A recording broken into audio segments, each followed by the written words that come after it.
बांग्लादेश को अब बर्बाद होने से कोई नहीं रोक सकता। बांग्लादेश ने कसम खा रखी है कि वो कंगलादेश बन के रहेगा। जैसे कि आपको स्क्रीन पे मनाजिर नजर आ रहे हैं, बांग्लादेश में दोबारा से प्रोटेस्ट का आगाज हो चुका है और इस दफा बांग्लादेश के स्टूडेंट की डिमांड है कि उनके जो प्रेसिडेंट है मोहम्मद शहाबुद्दीन रिजाइन करे। 24 घंटे का टाइम दिया, अगर 24 घंटे से पहले रिजाइन नहीं करते तो फिर बांग्लादेश के अंदर उसी तरह के दंगे भड़काए जाएंगे, आग लगाई जाएगी, इंडिया की इन्वेस्टमेंट को नुकसान पहुंचाया जाएगा, बांग्लादेशी हिंदुओं को नुकसान पहुंचाया जाएगा, बॉर्डर के ऊपर टेंशन बढ़ेगी। दूसरी जानिब से भारतीय बीएसएफ जो है बहुत ज्यादा अलर्ट है, वो एक्टिव हो गई है क्योंकि इस दफा उनकी डिमांड यह है कि प्रेसिडेंट रिजाइन करे और आर्मी चीफ बांग्लादेश का बदला जाए। बांग्लादेश के कॉन्स्टिट्यूशन को बदलने की बात की जा रही है। एक तरफ देखा जाए तो इंडिया बांग्लादेश के साथ जो है अपने हालात जो है नॉर्मलाइज करने की कोशिश कर रहा है, लेकिन बांग्लादेश का एंटी इंडिया नैरेटिव इतना ज्यादा जहर उगलता हुआ नजर आ रहा है कि वो खुद अपने मुल्क को जो है बर्बाद करने के लिए तैयार बैठे हैं। क्या मोदी साहब रिएक्ट करेंगे? क्या इंडियन आर्मी इस दफा रिएक्ट करेगी? क्या शेख हसीना वाजिद जो कि इंडिया में मौजूद है, क्या वो मंजर आम पर आके कोई बयान देगी? क्योंकि उनका ये मानना है प्रेसिडेंट का कि शेख हसीना वाजिद ने ऑफिशियली रिजाइन लेटर प्रेसिडेंट को नहीं दिया। तो उनके स्टेटमेंट के मुताबिक शेख हसीना वाजिद आज भी बांग्लादेश की वजीर आजम है और यही वो स्टेटमेंट है जिसने बांग्लादेश के अंदर दोबारा से दंगा भड़का दिया। मोहम्मद यूनुस जो है इंटरिम सरकार लेके बैठे हैं, उनकी भी साजिश हो सकती है या हो सकता है कि अमेरिका भी इसके पीछे हो। सो अवाम की तरफ बढ़ते हैं और जानते हैं। उन्होंने प्रेसिडेंट की बात की तो ये साफ नजर आ रही है सब कुछ अमेरिका करवा रहा है, क्योंकि उन्हें पता है कि बांग्लादेश और जो इंडिया वो आपस में अच्छे फ्रेंड्स बनते जा रहे हैं। उनकी वजह से जो बांग्लादेश की इकोनॉमी है वो बेहतर होती जा रही है। वो हमसे कर्ज नहीं मांग रहे क्योंकि वो एक खुद इंडिपेंडेंट कंट्री बनने की कोशिश कर रहा था। उन्होंने क्या किया, उन्होंने पहले तो मोदी जी की हुकूमत को ना लाने की कोशिश की। उन्होंने इंटरनेट स्लो कर दिया, मतलब कि हर चीज़ जो मोदी जी की सपोर्ट में जा रही थी उसको स्लो कर दिया। और अमेरिका ने और जो मोदी जी के खिलाफ वीडियोज बनाते थे उनको रीच दे दी ताकि यही वीडियोज वायरल हो। इस वजह तो शो में कल ठीक हो गया। अगर हम बांग्लादेश की बात कर लें, ये मैं बोलूंगी कि बांग्लादेश में कोई ऐसा इंसान जरूर है जो अमेरिका का बिल्कुल पुतला बना हुआ है। ठीक है, मोहम्मद यूनुस सरकार तो है ना, जो मोहम्मद यूनुस है वो इसकी सबसे बड़ी एग्जांपल है। वही बांग्लादेश में सब कुछ करवा रहा है क्योंकि वो बांग्लादेश का सगा नहीं है। जो सगी थी उनको उन्होंने निकाल के भेज दिया और अब उनको भी डिमांड कर रहे हैं। तो पता नहीं बांग्लादेशी इतने मुझे ऐसा नहीं है कि ब्रिक्स कामयाब हो गया है शायद इस वजह से अमेरिका दोबारा से प्रोटेस्ट, इसी वजह से तो उनको मिर्चें लगी है ना अमेरिका को, क्योंकि जो इंडिया उनके तो जो इंडिया ना वो तो अमेरिका की किसी बात पे एग्री करता नहीं है। ठीक है, इवन के अमेरिका खुद चाहता है कि हम इंडिया में आके इन्वेस्ट करें, ये करें वो करें। तो ब्रिक्स की जो मीटिंग हुई है उसमें चाइना देख लो, इंडिया देख लो और रूस को देख लो, वो जिस तरह से वो खुश हैं और जिस तरह से उन्होंने वो मीटिंग किया, जिस तरह से वो सक्सेसफुल हुए हैं, तो वो अमेरिका को बिल्कुल हजम नहीं हुआ। और देखो उसी मीटिंग के बाद आज बांग्लादेश में फिर तमाशा लग गया कि इनके प्रेसिडेंट को निकालो। और सबसे अहम चीज़ जो मैंने नोटिस की है, बांग्लादेश में कुछ भी होता है वहाँ पे बांग्लादेशियों को कुछ नहीं कहते, वहाँ पे बांग्लादेशी हिंदुओं को टारगेट किया जा रहा है और वो स्पेशली हिंदुओं को गुस्सा दिलवा रहे हैं और वो मोदी जी से कुछ ऐसा करवाना चाहते हैं। आपको पता है कि जहाँ पे भी टेंशन बढ़े, आपको पता है कि जहाँ पे भी हिंदुओं पे कुछ जुल्म होता है, पाकिस्तान की बात कर लो या अदर कंट्रीज की कर लो, तो मोदी जी बहुत एक्टिव होते हैं और वो उन पे बात करते हैं। जिस तरह से हमने तुर्की में एक वाकया देखा था, वो अपने हिंदुओं को लेके बहुत ज़्यादा सिंसियर है और ये चाहते हैं, अमेरिका के पीछे साजिश है और ये चाहती है कि हम कोई ऐसा प्लान करें जिसकी वजह से इंडियंस लोगों को गुस्सा आए, जिसकी वजह से उनकी सरकार को गुस्सा, और वो बांग्लादेश के ऊपर कुछ ऐसा स्टेप कर दे कि जो थोड़ी सी भी हमें नजर आता है ना कि शायद इंडिया बांग्लादेश को माफ कर लेगा, वो बिल्कुल टोटली उनको खत्म कर। देखें जिस तरीके से बांग्लादेश वाले स्टेप्स ले रहे हैं, ये बांग्लादेश को बांग्लादेश बनाने के सफर पे लेके चले गए हैं। अच्छा। कोई भी मसला होता है उसको इंडिया के साथ अटैच कर देते हैं। पहले शेख हसीना और स्टूडेंट्स ने कैसी बुरी हरकतें की कि अटैक कर दिया जाके। आप उनके अंडर गारमेंट्स उठा के फिर रहे हो, आप उनका घर तोड़ रहे हो, ये तरीका नहीं है रिजाइन करवाने का। शेख हसीना इंडिया जाके बैठ गई, अब ये प्रेसिडेंट की तरफ चले गए हैं। अगर प्रेसिडेंट भी भागेगा तो कहाँ जाके स्टे करेगा? इंडिया के अंदर। वो भी इंडिया क्योंकि उनके पास और कोई पनाहगाह ही नहीं है। उन्हें पता है कि इंडिया राइट नाउ सेफ है, उनकी आर्मी काफ़ी अच्छी है, उनकी इकोनॉमी तो वर्ल्ड बेस्ट जा रही है, तो ये जाके वहाँ स्टे करेंगे। इसका डायरेक्ट नुकसान किसको होगा? बांग्लादेश को। अच्छा। जिसका 3 साइड से बॉर्डर लग रहा है इंडिया के साथ। एक ऐसा कंट्री जिसने आपको चारों साइड से घेरा हुआ है, जिसके मफादात जिससे आपके मफादात जुड़े हुए हैं। अब देखें, अडानी ने बिजली बंद की है, बांग्लादेश के पल्ले क्या रहा है? आप इंडिया से ले रहे हो, टेक्सटाइल जो है आपकी सारी इंडिया के अंदर चली गई है। इन्वेस्टमेंट सारी पहले आपको इंडिया की तरफ से आ रही थी। दुनिया की इतनी बड़ी इकोनॉमी के साथ आप पंगा नहीं ले सकते। बेसिक ये पंगा करवा कौन रहा है? जिस तरीके से अमेरिका को लगा कि यार ब्रिक्स के अंदर, अब मोदी ने तो चाइना से हाथ मिला लिया। हाँ, बिल्कुल। उन्होंने अब लगाई बांग्लादेश को उंगली कि आप जाओ और जाके इंडिया के खिलाफ स्टेप लो।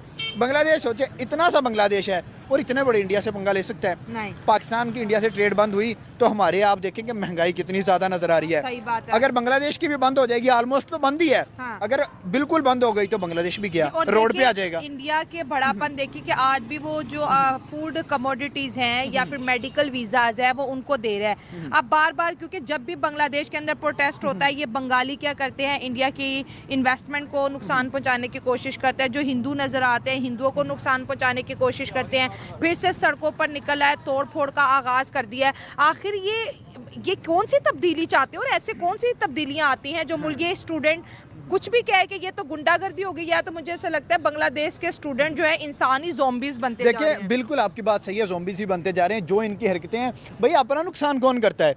आप इनकलाब लेके आओ, एक तरीके से लेके आओ, आप अपने ही प्रेसिडेंट के घर तोड़े जा रहे हो, आप अपने इंडिया के साथ जो वसाइल ख़त्म कर रहे हो। उसके बाद अगर बात करें, आपका कोई भी स्टेप जो है ना पॉजिटिव वे में जाता नजर नहीं आ रहा। आप डे बाई डे बांग्लादेश को मजीद नीचे, पहले बांग्लादेश के बल्ले क्या था, ठीक है पहले भी टकेगा नहीं था, अब टके से भी बुरा होता जा रहा है। भाई स्टूडेंट्स जो हैं उनमें ना तो मुझे शऊर नजर आ रहा है, मुझे लग रहा है कि ये सारे के सारे जाहिल हैं। आप देखिए, आप अमेरिका की बात पे लग के उस कंट्री के साथ लड़ रहे हैं जिससे आपके ढेरों मफादात जुड़े हुए हैं, जो आपको पिछले 15-20 साल से कैरी कर रहा है। इंडिया के अंदर सबसे बड़ी, बांग्लादेश के अंदर सबसे बड़ी इन्वेस्टमेंट्स इंडिया से आ रही हैं। तो फिर आप कैसे एक कंट्री के साथ ऐसे कर सकते हो? और दूसरा, आपकी जो शेख हसीना बागी है तो उसको पनाह किसने दी? इंडिया ने दिया जाके। अब आप कह रहे हो ये भी तो गुस्सा है ना उनको, वो तो इंडिया को थ्रेट कर रहे हैं कि आपके खिलाफ भी प्रोटेस्ट करेंगे, शेख हसीना वाजिद को वापस करो। आपको लगता है कि बांग्लादेश स्टेट में है कि इंडिया को थ्रेट कर दे? बांग्लादेश की बातें तो बड़ी बड़ी है इतनी औकात है बांग्लादेश की कि वो इंडिया को थ्रेट कर दें? हाँ। कहाँ एक चूंटी एक हाथी को कभी भी थ्रेट नहीं कर सकती। आप देखें इंडिया भाई राइट नाउ वो दुनिया के ऊपर एक जाल बिछा के बैठा है। हाँ। अब देखिए, इसराइल और फलस्तीन की जंग खत्म करवानी थी तो मुस्लिम कंट्रीज इंडिया की तरफ देख रहे हैं ऐसे ही। कि मोदी आके खत्म करवाएगा। अगर सारी अवाम उसकी तरफ देख रही है तो फिर बांग्लादेश को ये कहाँ से कीड़ा एक उठा है कि भाई हम देखें। सबसे बड़ी जहालत यह है कि आप उनके रिलीजन को टारगेट करते हो, आप हिंदुइज्म को टारगेट करते हो, आप उनके मंदिरों को टारगेट करते हो, या व्हाट्सएवर जो भी चीज़ें हैं। सबसे बड़ी जहालत तो ये है, अगर आप स्टूडेंट हो तो आप ऐसा नमूना पेश करो, इनकलाब लेके आओ भाई, पॉजिटिव वे, पता चले कि यार कोई स्टूडेंट पढ़े लिखे लोग हैं, लेकिन ये तो लग रहा है कि ये बांग्लादेशी जंगली लोग हैं। बिल्कुल। और प्रेसिडेंट ने इतना बोला कि शेख हसीना वाजिद जब यहाँ से गई हैं वो अपना रेजिग्नेशन लेटर मुझे नहीं देखेगी। और कहीं ना कहीं पे अंदर की साजिश ये भी है कि अब जो है ना, जो मोहम्मद यूनुस है वो चाहते हैं कि आर्मी चीफ भी बांग्लादेश का जो है तब्दील करे, क्योंकि वो थोड़ी तो सिर्फ प्रेसिडेंट के पास अब है। देखें बिल्कुल ऐसा है। अब वो चाह रहे हैं कि शेख हसीना ने अभी तक ऑफिशियली रिजाइन नहीं किया, या बांग्लादेश ही सोच रहे हैं। अब जो आर्मी चीफ है वो भी शेख हसीना ने लगाया, उसके रिलेटिव्स में से हाँ, है, तो वो कहीं ना ऐसे। कहीं इंडिया के फेवर में ना चला जाए। हाँ। मैं आपसे ये पूछता हूँ कि अगर आप चेंज कर लोगे तो आप इंडिया को रोक लोगे? इवन अगर इंडिया आप पे हमला भी करे तो आप सर्वाइव 24 आवर्स से ज़्यादा आप सर्वाइव नहीं कर सकते। 150 करोड़ के लोग और एक साइड पे छोटा सा 10 करोड़ का मुल्क, कहाँ कोई आपस में कंपैरिजन है?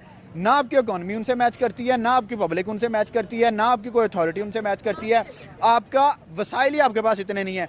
आपकी आज मैं कहता हूँ कि वसाइल बंद कर दिए जाएं तो 24 घंटे के अंदर अंदर बांग्लादेश अपने घुटनों पे आ जाएगा। पहले आपने इतनी तबाही कर ली है, टेक्सटाइल बांग्लादेश की जीरो पे चली गई है, सारे वसाइल जीरो पे चले गए हैं बांग्लादेश के। तो भाई वो अब बांग्लादेश को इस चीज का भी गुस्सा आ रहा है कि हमारी टेक्सटाइल इंडिया की जा रही है। तो जब आप अपने मुल्क में ऐसा निज़ाम पैदा करेंगे, कोई इन्वेस्टमेंट करेगा बाहर से। पाकिस्तान के जो हालात है, पाकिस्तान में इन्वेस्टमेंट नहीं आ रही और बांग्लादेश तो हमसे फर्स्ट पोजीशन पे चला गया है। तो भाई देखें, जो स्टेबल इकोनॉमी है, जैसे चाइना थी उसने इन्वेस्टमेंट्स लिए, लेकिन right now India stable economy है, इंडिया हर फील्ड में आगे बढ़ रहा है, तो दुनिया इन्वेस्टमेंट इंडिया के अंदर करी है। बल्कि इंडिया को मुझे लगता है इन्वेस्टमेंट की जरूरत नहीं है। अडानी उनके पास है, अंबानी उनके पास है, रतन टाटा सर उनके पास हैं। तो जितने बड़े बड़े नाम हैं, जितने बिलियनियर्स मिलियनियर्स जितने हैं, वो सारे इंडिया के अंदर से उठे हुए हैं। गूगल का सीईओ इंडिया के पास है, यूट्यूब का इंडिया के पास है। भाई हर साइड से उन्होंने दुनिया को घेरा हुआ है। दोस्तों, अगर हम बांग्लादेश की पॉलिटिक्स की बात करें या इंडिया की इन्वॉल्वमेंट की बात करें, अमेरिका स्पेसिफिकली अगर मैं बात करूं, तो अमेरिका की हमेशा स्ट्रेटजी ये रही है कि पड़ोसियों को आपस में लड़वाओ। जैसे सबसे बड़ी एग्जांपल हमारे हम हो बीच गए। इंडिया और पाकिस्तान कश्मीर का मुद्दा, अब बांग्लादेश को लेके इंडिया के साथ लड़वा रहा है। क्योंकि शेख अब हसीना अमेरिका के- वाजिद को वापस करो वरना हम प्रोटेस्ट करेंगे। मंदिरों पे अटैक, हिंदुओं पे अटैक, उनके फेस्टिवल्स के ऊपर अटैक, अब जो है प्रेसिडेंट के होम के ऊपर अटैक। तो ये किस टाइप के स्टूडेंट है? ये मैंने तो मुझे दुनिया लगता है में ये ऐसा नहीं स्टूडेंट देखा। ये स्टूडेंट नहीं है, इन्होंने कुछ अपने ही लोग स्कूलों में भर्ती किए हुए हैं जिनको इन्होंने पूरा ट्रेन किया हुआ था कि हम इस टाइम ये सिस्टम करेंगे। और आपको पता है कि जब एक जगह दंगा होता है तो उसको देखते देखते लोग शौकियों में भी दंगा करना स्टार्ट कर देते हैं। और जहाँ पर अमेरिका की बात कर ले, अमेरिका कभी भी नहीं चाहता कि कोई कंट्री खुद तरक्की करे। सबसे बड़ी एग्जाम्पल हम काम है, हमारी हुकूमत भी जो करती है आपको पता है किसके कहने पे कर रही है, बांग्लादेशी जो कर रहे हैं आपको पता है मोहम्मद यूनुस किसके कहने पे ये बांग्लादेश में सब कुछ करवा रहा है। अगर हम कनाडा की बात कर लें, वो भी ट्रूडो भी इंडिया के खिलाफ लगा हुआ है। निजर के मामले में तुम्हारा क्या काम है जब तुम्हारे पास कोई सबूत ही नहीं है? लोग तुमसे कह रहे हैं कि भाई हमें एविडेंस दो, हमें एविडेंस दो, अगर तुम्हारे पास है तुम प्रूफ करो। वैसे ही बिना बातों के तुम हवाएं छोड़ते जा रहे हो। अगर हम तुर्की की बात कर लें, उनकी कितनी हेल्प किया वो, मतलब कि जो अमेरिका है ना वो तमाम कंट्रीज़ को अपने कंट्रोल में करना चाहता है। अगर जो कंट्रीज़ इंडिया के साथ मिल जाती है, सबसे बड़ी एग्जांपल रशिया देख लो, रूस देख लो, वो इंडिया के साथ है, वो अमेरिका के गुलाम नहीं है। अगर हम रशिया की बात कर लें तो जिस तरह से रशिया पे भी सैंक्शन लगी थी, लेकिन इंडिया को भी धमकाया गया था, लेकिन इंडिया ने तेल वगैरह लिया। मतलब